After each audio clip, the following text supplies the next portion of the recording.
পদ্মার আগ্রাসনে ভাঙছে নদীর তীর, বিলীন হচ্ছে একের পর এক ভিটে মাটি।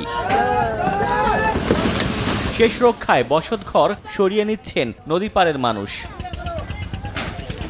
এই চিত্র শরীয়তপুরের জাজিরা উপজেলার কাথুরিয়া গ্রামে। সোমবার রাতে পদ্মা নদীতে শুরু হয় তীব্র স্রোত। মঙ্গলবার সকালে কয়েক ঘন্টার মধ্যেই নদীগর্ভে বিলীন হয়ে যায় ১০০ মিটারেরও বেশি এলাকা।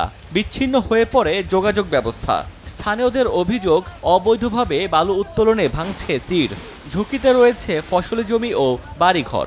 সকাল থেকে মনে করেন যে ভাঙা শুরু হয়েছে, এক লাখ মনে করেন যে 2 লাখ ভাঙতেছে। ভাঙার পরে আইসা মনে করেন 2 বস্তা 4 বস্তা 10 বস্তা দিয়া বালু দিয়া তারা দেখাই দিতেছে, কিন্তু এটা তো আপনার সমাধান নাই। অল্প একটু যেটু ভাঙ্গে ওদিকটা কিছু কিছু বস্তা হালায়, তারপরে ভাঙ্গা থামে, আর কোনো খোঁজ খবর নেই, এরা চলে যায়।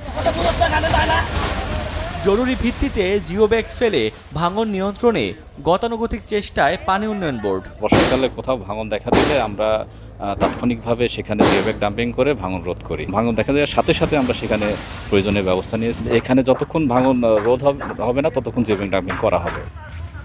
এদিকে কুড়িগ্রামের নদ নদীর পানি কমার সঙ্গে সঙ্গে আবারও দেখা দিয়েছে ভাঙন। গত এক মাসে ব্রহ্মপুত্র, ধরলা, তিস্তা ও দুধকুমার নদীর 50টিরও বেশি পয়েন্টে অব্যাহত রয়েছে ভাঙন। দুর্গতদের অভিযোগ, টেকসই বাঁধ নির্মাণে আবেদন জানালেও মেলেনি সমাধান। বাড়ি ভেঙে গেলে আর বাল বাচ্চা কোথাও যাওয়ার পথ নেই আমাদের। ভাঙতেছে যে আরো যে 1000 বাড়ি আছে এগুলোও থাকতে পারবে না।